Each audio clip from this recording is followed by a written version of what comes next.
الحمد الله أكبر الله أكبر لا إله إلا الله والله أكبر الله أكبر ولله الحمد الله أكبر كبيرا والحمد لله كثيرا وسبحان الله وبحمده بكرة وأصيلا لا إله إلا الله الله أكبر الله أكبر ولله الحمد الله أكبر الله أكبر لا إله إلا الله الله أكبر الله أكبر ولله الحمد الله أكبر الله أكبر لا إله إلا الله الله أكبر الله أكبر ولله الحمد الله أكبر الله أكبر لا إله إلا الله الله أكبر الله أكبر ولله الحمد الله أكبر الله أكبر لا إله إلا الله الله أكبر الله أكبر ولله الحمد الله أكبر الله أكبر لا إله إلا الله الله أكبر الله أكبر ولله الحمد الله أكبر الله أكبر لا إله إلا الله الله أكبر الله أكبر ولله الحمد الله أكبر الله أكبر لا إله إلا الله الله أكبر الله أكبر ولله الحمد الله أكبر كبيرا والحمد لله كثيرا وسبحان الله وبحمده بكرة وأصيلا لا إله إلا الله والله أكبر الله أكبر ولله الحمد الله أكبر الله أكبر لا إله إلا الله الله أكبر الله أكبر ولله الحمد الله أكبر الله أكبر لا إله إلا الله الله أكبر الله أكبر ولله الحمد الله أكبر الله أكبر لا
وأصيلا لا إله إلا الله والله أكبر الله أكبر ولله الحمد الله أكبر الله أكبر لا إله إلا الله والله أكبر الله أكبر ولله الحمد الله أكبر الله أكبر لا إله إلا الله الله أكبر الله أكبر ولله الحمد الله أكبر الله أكبر لا إله إلا الله والله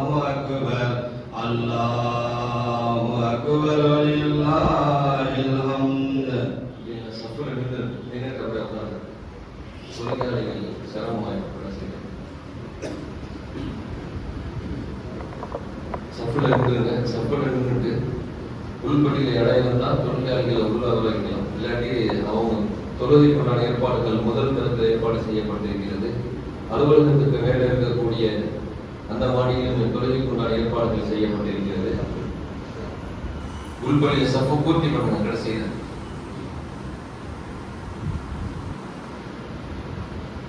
சஃபை பூர்த்தி பண்ணிட்டு அப்படியே உட்கார்ந்துருங்க. தொழிலாளிகள் யாரும் வந்தாலும் பள்ளி ஃபுல்லாயிருச்சுன்னு சொல்லிடுங்க.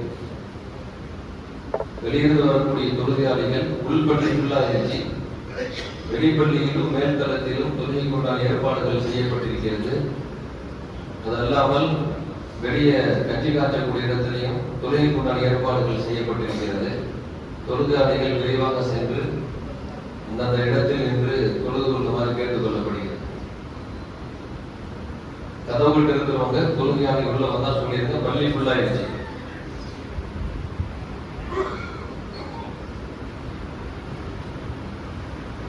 அல்லாஹு அக்பர் அல்லாஹு அக்பர் லா இலாஹ இல்லல்லாஹ் அல்லாஹு அக்பர் அல்லாஹு அக்பர் வலில்லாஹில் ஹம்த் அல்லாஹு அக்பர் அல்லாஹு அக்பர் லா இலாஹ இல்லல்லாஹ் அல்லாஹு அக்பர் அல்லாஹு அக்பர் வலில்லாஹில் ஹம்த் அல்லாஹு அக்பர் அல்லாஹு அக்பர் லா இலாஹ இல்லல்லாஹ் அல்லாஹு அக்பர் அல்லாஹு அக்பர் வலில்லாஹில் ஹம்த் அல்லாஹு அக்பர் அல்லாஹு அக்பர் லா இலாஹ இல்லல்லாஹு அல்லாஹு அக்பர் அல்லாஹு அக்பர் வலில்லாஹில் ஹம்த் அல்லாஹு அக்பர் கபீரா வல்ஹம்துலில்லாஹி கஸீரா வசுப்ஹானல்லாஹி வபிஹம்திஹி புக்ரத்தன் வஅஸீலா லா இலாஹ இல்லல்லாஹ் அல்லாஹு அக்பர் அல்லாஹு அக்பர் வலில்லாஹில் ஹம்த் அல்லாஹு அக்பர் அல்லாஹு அக்பர் லா இலாஹ இல்லல்லாஹு அல்லாஹு அக்பர் அல்லாஹு அக்பர் வலில்லாஹில் ஹம்த் தொழுகையாளிகள் உள்பள்ளி ஃபுல்லாயிருச்சு. தொழுகையாளிகள் மேற்கலத்திற்கும் பள்ளியினுடைய கீழே கஞ்சி காய்ச்சக்கூடிய இடத்துல ஷெட்லின் தொழுகைக்குண்டான ஏற்பாடுகள் செய்யப்பட்டிருக்கிறது. தொழுகையாளிகள் இடம் கிடைக்கக்கூடிய இடத்தில் விரைவாக சென்று தொழுகையை பூர்த்தி செய்து கொள்ளுமாறு கேட்டுக் கொள்ளப்படுகிறது.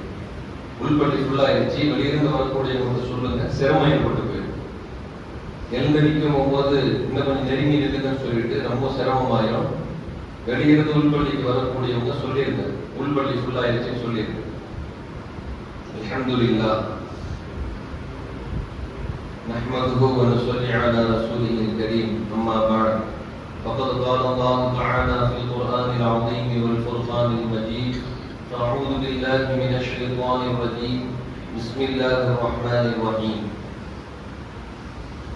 لن ينال الله لحومها ولا دماؤها ولكن يناله التقوى منكم.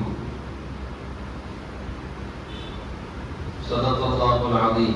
قال نبينا صلى الله عليه وسلم: من كان له سعة ولم يضحي فلا يقربن مصلانا.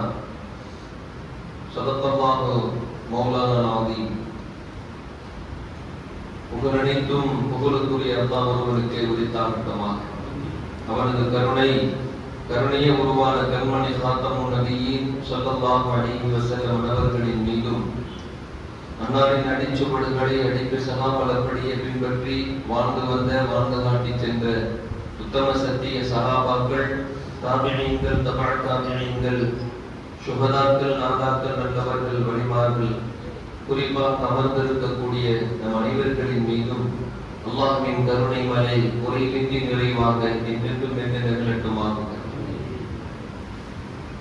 அனைவருக்கும் இஸ்லாத்தின் காணிக்கையான முதற்கண் சலாத்தினை தெரிவித்தவனாக ஈது முபாரக்கோடு இந்த ஈது பெருநாளுடைய செய்தியை ஆரம்பம் செய்கிறோம். அஸ்ஸலாமு அலைக்கும் வரஹ்மத்துல்லாஹி தஆலா வபரகாத்துஹு. அல்ஹம்துலில்லாஹ். இன்றைய அல்லாஹ்வின் நல்லடியார்களே, முஃமின்களுக்கு கலிமா சொன்ன எல்லா முஃமின்களுக்கும் இரண்டு பெருநாட்கள் மகிழ்ச்சியோடு சந்தோஷத்தோடு கொண்டாடக்கூடிய ஒன்று ரமதானுடைய பெருநாள், மற்றொன்று ஈதுல் அத்ஹா என்று சொல்லக்கூடிய தியாக திருநாளான இந்த பக்ர் ஈதுடைய இந்த பெருநாள். இந்த இரண்டு பெருநாளும் சொல்லக்கூடிய செய்தி நிறைய உண்டு. அதிலே ஒன்று, எவ்வாறு நாம் ஒவ்வொருவரும் தன் குடும்பத்தார்களோடு, பிள்ளைகளோடு, அண்டை வீட்டார்களோடு, நட்பு உறவுகளோடு மகிழ்ச்சியோடு நாம் இன்றைக்கு செய்திகளை பரிமாறிக்கொண்டு சந்தோஷத்தோடு நாம் இருந்து கொள்வோமோ, அதுபோல நம்மளுடைய மஹல்லா வாசிகள், அண்டை வீட்டார்கள், இன்னும் கலிமா சொன்ன அத்துணை சகோதரர்களும் உறவுகளோடு சந்தோஷத்தை வெளிப்படுத்தி மகிழ்ச்சியோடு கொண்டாட வேண்டும் என்ற செய்தியை தான் இந்த இரண்டு பெருநாளும் சொல்லக்கூடிய செய்திகளில் ஆக முக்கியமான செய்தி. அதனால தான் ரமதானுடைய காலங்கள்ல கூட ஃபித்ராவுடைய தொகையை கொடுத்துட்டு ஃபஜ்ர் தொழுகைக்கு பின்னாடி ஃபித்ராவுடைய தொகையை கொடுத்துட்டு தொழுகைக்கு வாங்கன்னு சொன்னாங்க. ஏன்னு சொன்னா, அன்றைக்கு மஹல்லா வாசிகளுடைய எந்த ஏழை மக்களும், எந்த ஒரு வாழ்க்கையில் நொடித்த அல்லது மெலிந்து போன அப்படிப்பட்ட மக்களும் கூட மனம் கசங்கி விடாமல் இருக்கும். அதனாலதான் நபி ஸல்லல்லாஹு அலைஹி வஸல்லம் ரமதானுடைய காலங்கள்ல ஃபித்ராவுடைய தொகையை கொடுத்துட்டு தொழுகைக்கு வாங்கன்னு சொன்னாங்க. அதே போல நபி ஸல்லல்லாஹு அலைஹி வஸல்லம் சொன்னாங்க, ஈதுல் அத்ஹாவிலும் கூட, இந்த ஈதுல் அத்ஹாவிலும் கூட நீங்கள் குர்பானி இறைச்சியை நீங்கள் பிறருக்கு பங்கீடு செய்து கொடுங்கள், எல்லா ஏழை எளிய மக்களுக்கும் மகிழ்ச்சியோடு கொடுத்து உதவுங்கள் என்று சொன்னார். அதனுடைய வார்த்தையின் தடிப்பத்தை கொஞ்சம் சொன்னார்கள் நபி ஸல்லல்லாஹு அலைஹி வஸல்லம். எந்த ஒரு மனிதருக்கு குர்பானி பிராணி கொடுக்கும் அளவிற்கு வசதி இருந்தும் அந்த மனிதர் குர்பானி கொடுக்கவில்லையோ, பலம் யுதஹி, குர்பானி கொடுப்பதற்கு அவர் தயாராகி குர்பானி கொடுக்கவில்லையோ, ஃபலா யக்ருபன முஸல்லானா, தொழுகைக்கு வர வேணாம்னு சொல்லிட்டாங்க. அவர் தொழுகைக்கு வந்து பிரயோஜனம் இல்லைன்னு அர்த்தம். குர்பானி கொடுப்பதற்கு சக்தி இருந்தும் ஒரு மனிதர் குர்பானி கொடுக்காமல் தொழுகைக்கு வராதீங்க, தான் பிரயோஜனம் இல்லைன்னு சொன்னாங்க. அதனுடைய ரகசியமே அதுதான். ஏழை எளிய மக்களை ஒருபோதும் என்ன செஞ்சிடக்கூடாது, மனம் கசங்கும் அளவிற்கு நாம் விட்டுவிடக்கூடாது. ஏன்னு சொன்னா நபி ஸல்லல்லாஹு அலைஹி வஸல்லம் ஹதீஸ்ல சொல்லுவாங்க, மிஷ்காத்துல பதிவா இருக்கக்கூடிய செய்தி, இந்த உலகத்தின் இயக்கத்தில் ஒன்று ஏழைகளின் துஆ என்று சொன்னார். ஏழைகளுடைய துஆவால் தான் இந்த உலகம் இயங்கிக் கொண்டிருக்கிறது என்று சொன்னார். அந்த ஏழைகளை வதங்கும் அளவிற்கு, மனம் கசக்கும் அளவிற்கு எப்பொழுதுமே நாம் பார்த்துக் கொள்ள வேண்டும். அல்லாஹ் ஜல்ல ஷானஹு தஆலா மனித சமுதாயத்தை படைத்து எல்லாத்துக்குமே ஒரு சத்திய பிரமாணம் வாங்கினார். அப்ப அல்லாஹ் சொன்னா, நான் உலகத்தில் வாழ்க்கையை நான் எவ்வாறு வைத்திருக்கிறோம்னு சொன்னா, கொஞ்சம் வாழ்க்கையில் ஏழையாகவும் சில மனிதர்களை கொஞ்சம் வசதி படைத்தவர்களாகவும் நான் படைச்சிருப்பேன். அவங்களுடைய ஹக்கை உன்னிடத்தில் தந்து வைத்திருப்பேன். அந்த ஏழை எளிய மக்களை நீங்கள் அரவணைத்து வாழ வேண்டும். ஒப்புக்கொண்டால் உன்னை நான் வசதி படைத்தவர்களுடைய பட்டியலில் இடம்பெற செய்வேன். யாரும் இல்லை நான் தரமாட்டேன் என்று சொன்னால் உங்களை நான் வசதி இல்லாதவர்களுடைய பட்டியலிலே சேர்ப்பேன் என்று சொன்னார்.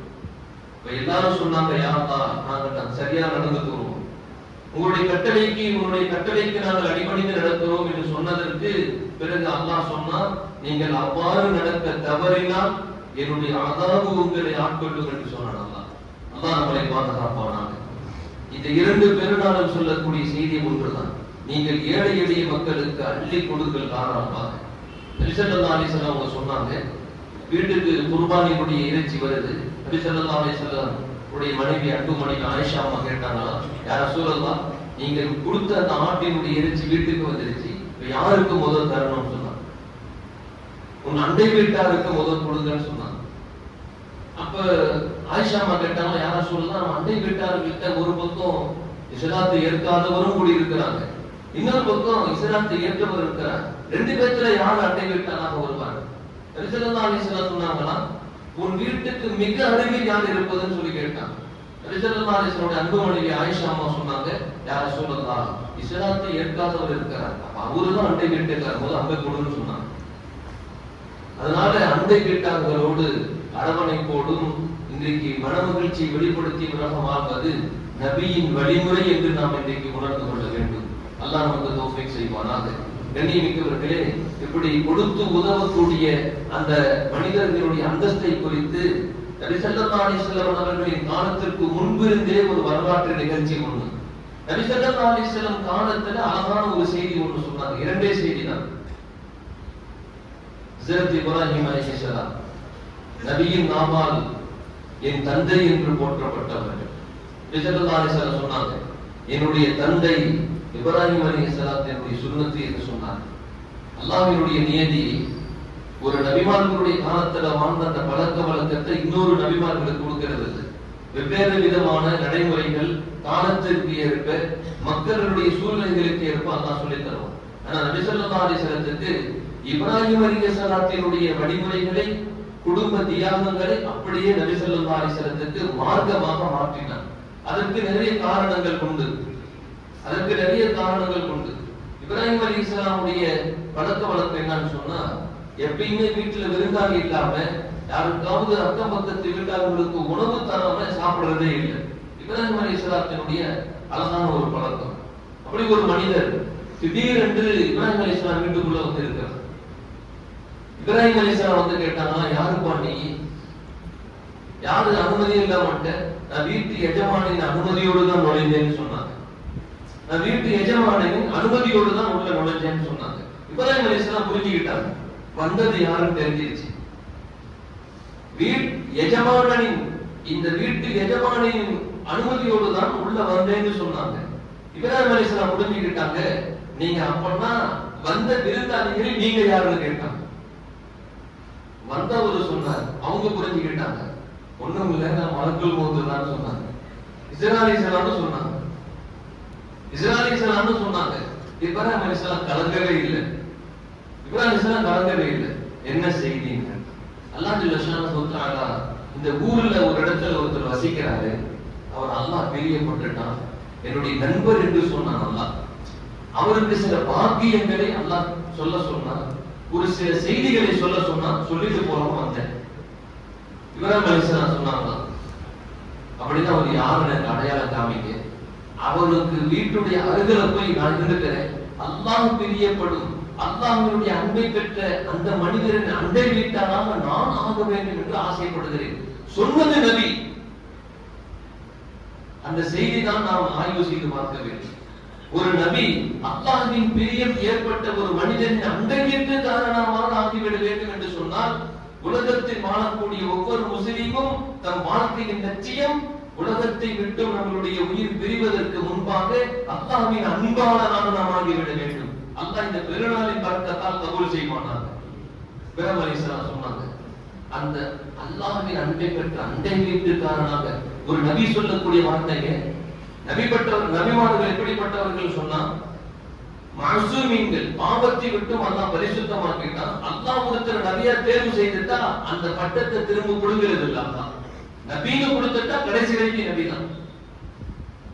ஆனால் இறைநேசராக தேர்வு செய்தவர்களை, வழிமார்களாக தேர்வு செய்தவர்களை சில கட்டத்தில் அல்லாஹ் அந்த விலாயத்தை அவர்களிடமிருந்து பறித்திருக்கிறான். நபிமார்களுக்கு அப்படி பறிக்கிறது இல்லை. முடிவு செய்தா சத்தம் தான், அது அப்படியே முடிவு செய்யறதா முடிவு செய்யப்பட்டதுதான். அப்படிப்பட்ட இப்ராஹிம் அலைஹிஸ்ஸலாம் அல்லாஹ்வின் அன்புக்கு கூடிய அந்த மக்களின் அண்டை வீட்டுக்காரனாக தான் நான் ஆயிடுவேன்னு சொல்லியிருக்கான். வந்த மலக்குல் மௌத் சொன்னாங்க, அந்த மனிதர் யார் என்று உங்களுக்கு அடையாளம் சொல்லவா? அவசியம் சொல்லுங்கன்னு சொன்னாங்க. இப்ராஹிம் அலைஹிஸ்ஸலாம் அவர் பேரு இப்ராஹிம் என்று சொன்னார். இப்ராஹிம் அலைஹிஸ்ஸலாம் கேட்டாங்க, ஊர்ல நிறைய இப்ராஹிம் இருக்கிறாங்க, யாருன்னு சொல்லுங்க, நீங்க தான் அந்த மனிதர்னு சொன்னாங்க. இப்ராஹிம் அலைஹிஸ்ஸலாம்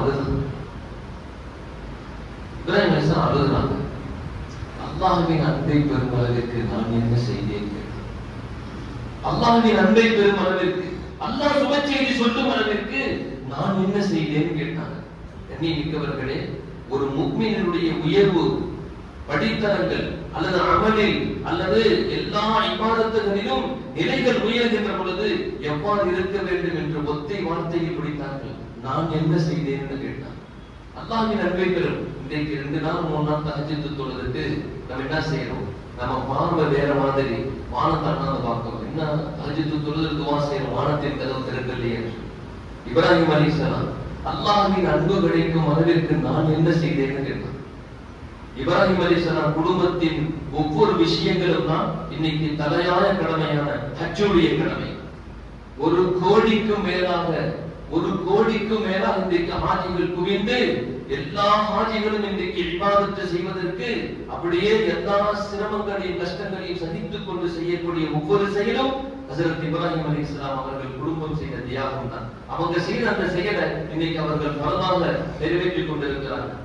இப்ராஹிம் அலைஹிஸ்ஸலாம் அவங்க சொன்னாங்களா, வந்த மலக்குல் மௌத், நீங்கள் யாரிடத்திலும் எதையும் கேட்பதில்லை, உங்களுக்கு எது கிடைக்குதோ அதை பிறருக்கு கொடுத்து உதவுவதால் அல்லாஹ் உங்களுக்கு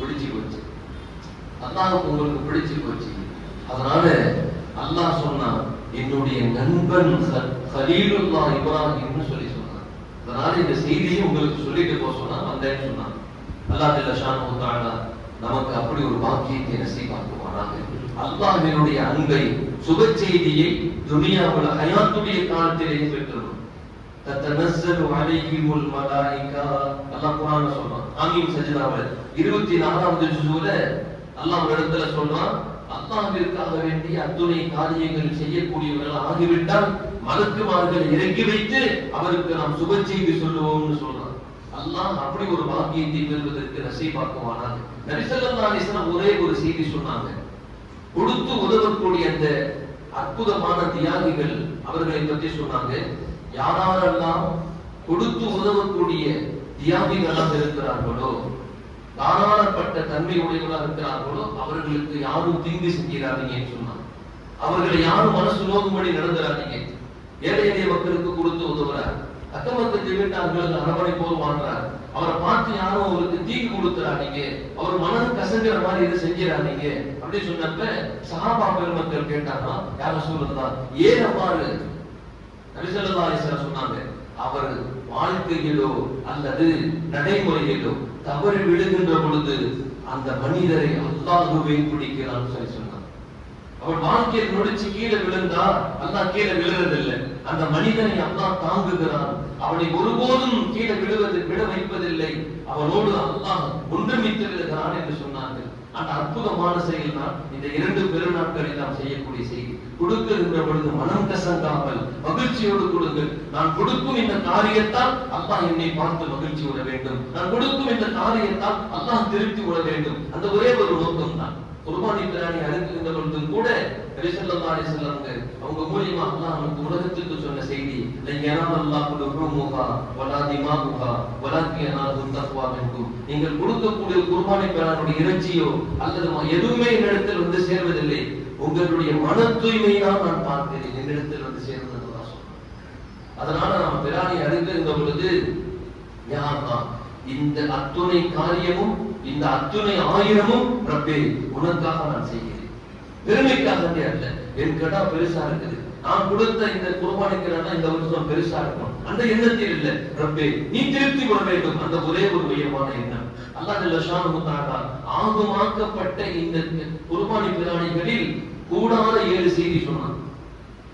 குர்பானி பிராணி நமக்கு ஜாயிஸ், ஆனா ஒரு 7 உறுப்பு நமக்கு ஜாயிஸ் இல்ல. அதுல ஒன்று ரத்தம். குர்பானி பிராணி நமக்கு அனுமதிக்கப்பட்டதா, ரத்தம் நம்ம சாப்பிடக்கூடாது, ஹராம். இன்னொன்னு ஆண் உறுப்பு பெண் உறுப்பு 3. இன்னொன்னு விதை, கடா குட்டியாக இருந்தால் அதனுடைய விதை நம்ம சாப்பிடக்கூடாது. இன்னொன்னு பித்தப்பை, இதை நம்ம சாப்பிடக்கூடாது. இன்னொன்னு கலரை, கலரைன்னு சொல்லுவாங்க, அந்த சுத்துக்குடலை பார்ப்போம், சின்ன சின்னதா கட்டி மாதிரி சின்ன சின்னதா இருக்கும், அந்த கலரை சாப்பிடக்கூடாது, உடம்புக்கு தீங்கை ஏற்படுத்தும்னு சொல்லிட்டு நபி ஸல்லல்லாஹு அலைஹி வஸல்லம் அவங்க நமக்கு சொல்லி தந்திருக்கிறாங்க. அதே போல நபி ஸல்லல்லாஹு அலைஹி வஸல்லம் சொன்னாங்க, மூத்திரப்பை, பிஷாபு தேங்கி இருக்கக்கூடிய ஆட்டிலையும் அதனுடைய பிஷாபு தேங்கி இருக்கக்கூடிய யூரின் பை, அதை சாப்பிடக்கூடாது. இந்த 7 உறுப்பு நமக்கு ஹராமு, இதை நம்ம எடுக்கக்கூடாது. வந்தவர்கள் எடுத்துக் கொள்கிறேன் என்று சொன்னார், ஆடு அறுத்து கொடுக்க எடுத்துன்னு சொன்னா நன்மை நாடாம கூலியில குறைக்காம நம்மளுக்கு கொடுத்துடணும், ஃப்ரீயா விட்டுறணும். இல்ல இதெல்லாம் எடுத்துருக்கேன், 2 கிராம் இதெல்லாம் எடுத்துருக்கேன், ஒரு 100 ரூபாய் 200 ரூபாய் கம்மி பண்ணி அப்படின்னு கூலியில கம்மி பண்ணிடக்கூடாது. கூலிக்கு பகரமா ஆட்டு காலோ தலையோ தோலோ கொடுத்துடக்கூடாது. இது ரொம்ப கவனிக்க வேண்டிய செய்தி, ரொம்ப கவனத்துல வச்சுக்கிறதுங்க.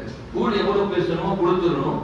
நம்ம எது கொடுப்பதாக இருந்தாலும் அது அன்பளிப்பாக தான் இருக்க வேண்டிய கூலியை குறைத்துக் கொள்ளக்கூடிய விஷயமாக இருந்திடக்கூடாது. அல்லாஹ் ஜல்ல ஷானுஹு தஆலா நாம் கொடுக்கக்கூடிய இந்த குர்பானியை முழுமையாக கபூல் செய்வானாக. நபி ஸல்லல்லாஹு அலைஹி வஸல்லம் பஷாரத்து சொல்லப்பட்ட, சுபச்செய்தி சொல்லப்பட்ட அந்த சோபனத்தை பெறக்கூடியவர்களாக அல்லாஹ் இந்த பெருநாளில் நம் அனைவரையும் கபூல் செய்வானாக. அல்லாஹ்வின் அன்பையும் அருளையும் பெறக்கூடிய ஒவ்வொரு காரியத்தையும் அல்லாஹ் நமக்கு முனைப்போடு செய்ய வைப்பானாக. நாம் செய்யக்கூடிய எல்லா இபாதத்துகளையும் அல்லாஹ் பொருந்தி கொள்வானாக. வாஸிரு தஅவானா அல்ஹம்துலில்லாஹி ரப்பில் ஆலமீன். அஸ்ஸலாமு அலைக்கும் வரஹ்மத்துல்லாஹி வபரகாத்துஹு.